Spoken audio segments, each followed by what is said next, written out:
All right, so I guess I'm just going to do a little update here um, of what is going on. So it was a week ago today that my cat had his operation. He's doing really well. He was on 4 different medications. One of them they dropped and added a second one. It was a pain med. Didn't do well with it.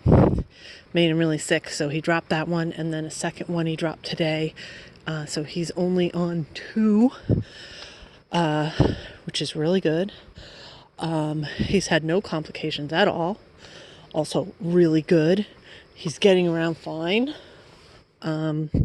He's really, especially today, really trying to move the joint and see what is going on with his leg and what he can do with it. I have 3 coming with me. And the police right there.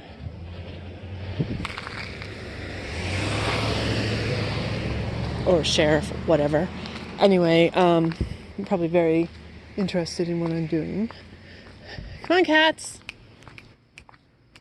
They're in the woods. Well, that's not really woods.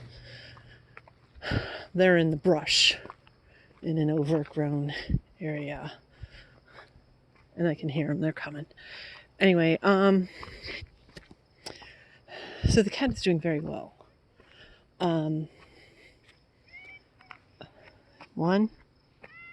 2. The third is definitely in the brush because I heard him.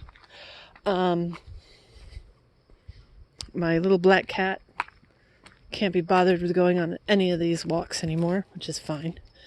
Of course, my orange one has lost a leg, and he would love to go on these walks, but he's cooped up in the house. Again, my son, even he was asking me today how I'm doing about the cat, because, and I don't want to say this because I'm opening myself up to judgment, but it's true. I'm so massively guilty over it. Now, I live clearly in a very suburban area. I don't film at my house, but my house is actually even more suburban, if you want to call it that. I have a huge yard. It's about literally half the size of a football field. I have an overgrown orchard in the back. It's sort of, the reason we live there is because I have a son with autism. We moved there. He definitely needed to be outside. He needed to have a big yard. So we moved there for the yard, basically. And it has a huge yard. And he's leaving, and this is one of the big decisions that I'm trying to make is, will I stay there or will I leave? Now, the initial reason for being there is not going to be there anymore. I don't have a kid with autism that needs a yard to walk around in. But I do have 5 cats. So I don't know. It's one of those things. Once he's actually gone to college and hopefully has acclimated and is staying in college, which of course there's no guarantee, but hopefully, he can do it. So he's never had a challenge that he did not meet. So, hey, if he wants to do it, he will do it. And then I'll be in this house with this gigantic yard for no reason whatsoever. Like this yard here, my yard is bigger. It's huge. So the cats go out and they have their walks with me. They don't come up this street by themselves. Ever. Oh, there's that little friend. black cat. Can you see it? So the one with the white feet is mine. He's the one who needs the walks. He's a big guy. And this other black cat that's right next to him is their new friend. They get along great. And that cat will walk with us. Anyway, but I am guilty. Very, very, very extraordinarily guilty about what happened to my cat. I mean, I can't. People want me to. People want me to take responsibility that I ever let him out. I mean, he was an outdoor cat before I got him. So it wasn't like I went, oh, let's put you out, cat. No, he was already an outdoor cat when I adopted him. All my cats have been actually in basically some variation of a really negative life situation before I got them. And I didn't have control over how they started. I didn't get them as kittens. Pear, the one that got shot, was the one that was closest. But he was already an outdoor cat. And it was actually hard to get him to come inside at all. So I get a lot of crap from people saying, well, that's what you get for having an outdoor cat. I get a cat that's been shot, that some random sick person in this neighborhood that I don't know if it's this neighborhood, but a neighborhood in my walking area. I mean, these walks are give or take a half mile from my house. Come on! You hear him yelling at me? So if they can walk a half a mile this way, they can walk a half a mile in basically any direction. Which means that they're healthy cats. Even this one, who's my big guy, who's definitely overweight, even he gets a full bill of health from his vet. Says he's very, very healthy considering how overweight he is. Although he is being a brat and just laying in the street. But I am really guilty about it. I'm really guilty that there's nothing that I could have done to keep this from happening. I feel sick over the idea that he had to lose his leg. The night before he had his operation, he was laying and had his foot against me, his foot that doesn't exist anymore. And it's horrifying. I'm massively guilty about it. That there was nothing I could do. There's absolutely nothing I could do. I couldn't, except living somewhere else, which, you know, I do. I live in Maine, and people have guns. I suppose I could have lived in a different state. That's about all I could have done to keep him, since he insisted on getting out and being an outdoor cat. I mean, I suppose I could have kept him drugged and caged in a basement. It's actually 3 of my cats came from cage situations, and a 4th was a hoarder situation, which may as well have been a cage situation. This is abuse as far as I'm concerned, to keep cats from being able to go outside, because it is safe here. And they're not stupid. They know not to get hit by cars. What's the matter?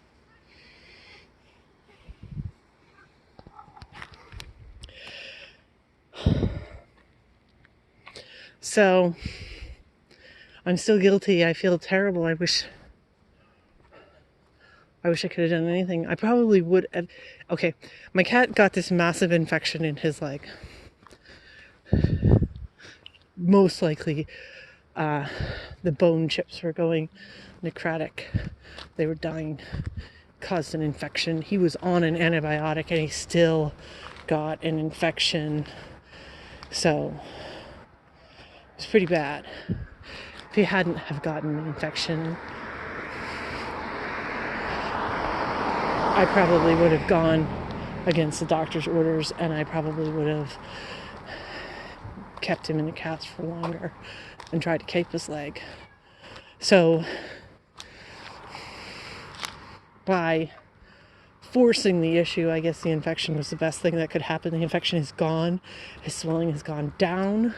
No, I haven't put any pictures of him up because it is really gross. He, it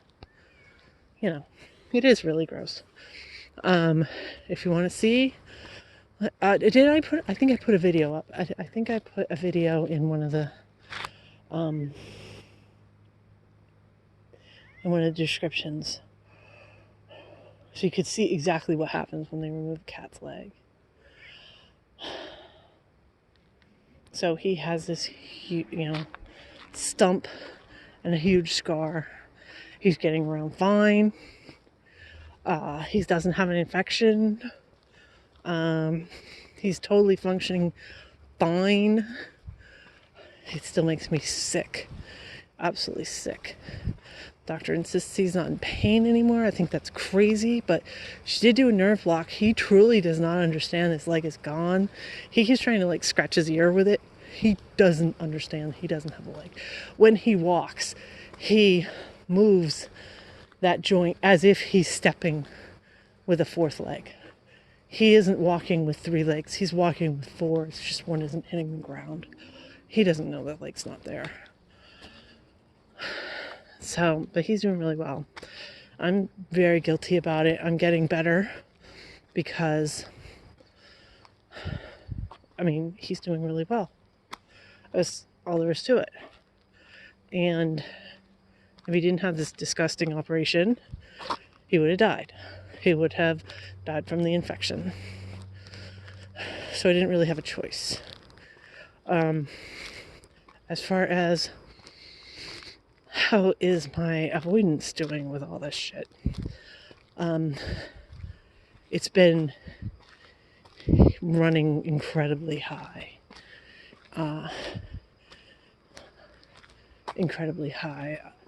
I saw my therapist yesterday, and he was a bit freaked out by how affected I was and nervous and anxious. Because the thing is that, I have known about this diagnosis for, 10 years or something now. And I have been in therapy on and off, and I've done every therapy there is down the pike. Well, I haven't been hypnotized, but I've tried it all, and I use it all. I use mindfulness, and I use stuff I learned when I was in DBT, and I use it all. Because the way that I look at avoidant personality disorder, once you're old enough and your personality is set, and there really isn't much you can do about it, at that point, you don't try to change it. What you try to do is switch adaptive coping techniques for maladaptive coping techniques. And one of the things that's sort of been drilled into me is that I have to trust a therapist. And it is okay to do that, even though it triggers all of the sort of, oh God, what's the word? I don't know. Well, what comes to head is intimacy type things. It's a relationship, ongoing thing, personal stuff where somebody gets to know you. This is the worst thing that an avoidant person can do. And it's kind of the point. I've always said, it's really hard to articulate. I've always said that one of the best things about going into therapy is the therapist can say, hey, 3 months ago you were doing this and now you're doing this. See, there has been a change. Because in my head, I am constantly stuck And I don't see any progress or change in any capacity at all. So that's one of the best things for me as dealing with therapists, is that they'll say, hey, yes, you were doing this 3 months ago and now you're doing this now. Progress. Slow, but it's progress. But I'm remarkably honest with my therapist. And I kind of freaked him out because I told him that exactly how hard it was. And because he's like, again, normal people are expecting, okay, good, you've made progress. And then the drop, when you do that pendulum swing and you go the other way and it's not going as well for you. He's like, what? This is actually a problem? And then and I called him out on getting defensive. Completely called him out on it. Because he was. And it was like, listen, okay, nobody else would even pick up on this. Let me explain to you. I'm saying that you're getting defensive because, all of a sudden you're asking me like this whole series of questions and trying to get me to clarify what I'm talking about. That is a defensive act. And that's okay, But you're doing this, and he's like, whoa, this is a good lesson for me as a therapist to learn this type of stuff. I'm like, nobody else would pick up on that. I'm avoidant. It's part of my thing. I pick up on it. And as far as me being paranoid about being judged, I have been accused of being very judgmental. I don't know. I wouldn't put it that way. I think it's been noticed that I'm kind of judgmental. And I think the reason is because, first, avoidant people notice things that people do that other people don't, because they're self-centered and they just don't pay attention. Yes, I am putting a kind of a negative spin on that, which is sort of putting a positive spin on avoidance, but it's true. Every single thing, there's negatives and there's also small positives. Pick your worst personality disorder, and there are positive aspects of it. And that's one of it, is that avoidant people really are in touch with other people and they're intuitive. The judgmental part is that I think I know why they're doing what they're doing. I notice they're doing it and then I immediately decide I know why. And then I have to work on. And being aware of it is the first step. Being aware that that's what I do and that's really, not right. And that I might not know. And question it. And I said him right outright. I said, you know what? I'm telling you, I'm perceiving you as being defensive. It's really obvious from the way that you did X, Y, and Z.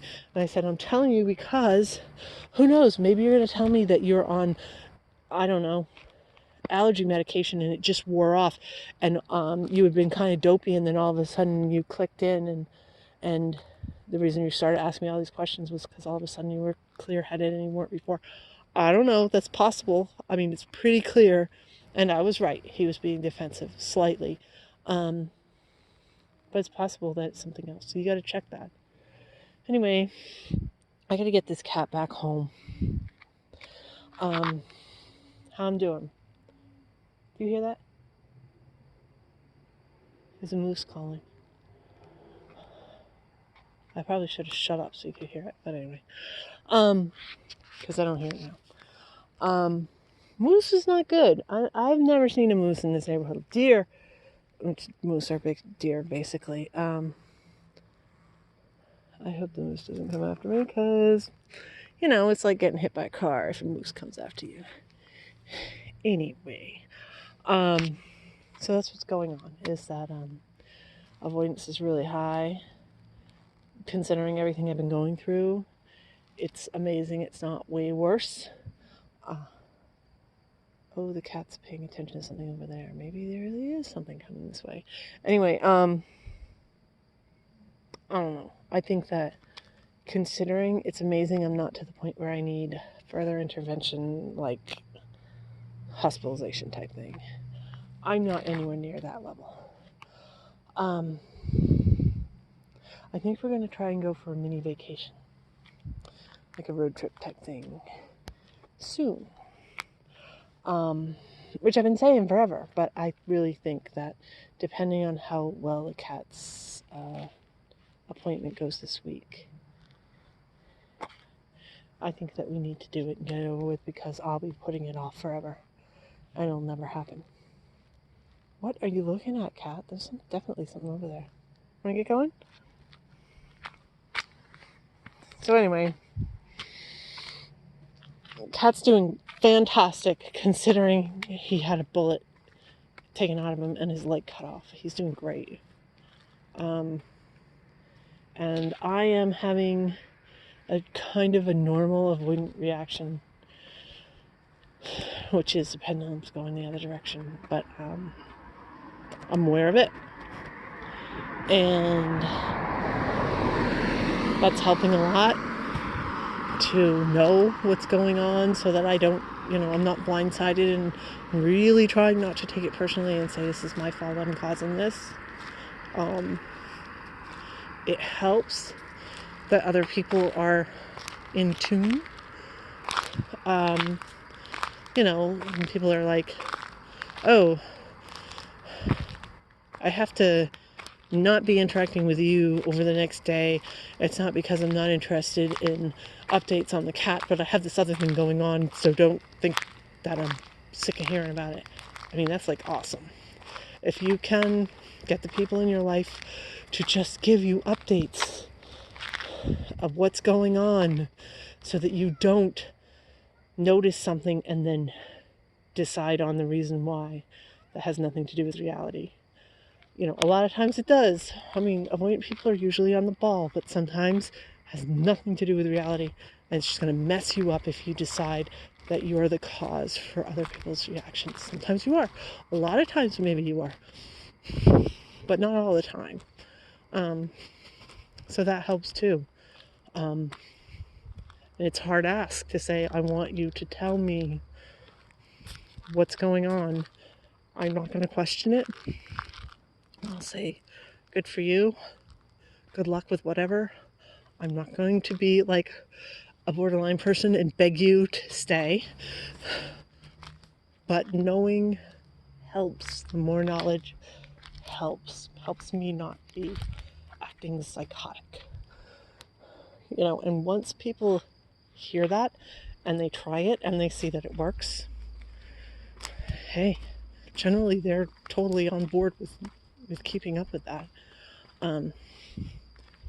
Anyway,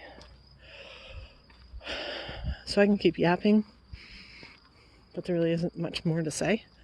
It's Kat's doing great considering I'm doing worse than I was before this all happened, but keeping it together really well considering, and very actively doing things to, can you see the moon? Very actively doing things to try to keep things on keel, which is impossible, but I'm going to a complete upending, tanking situation. I'm doing what I can. And that's all there is to it. So I will stop the video and collect my cats. And oh yeah, there's the moon, which is very blurry. Anyway, I'll talk to you later. Bye.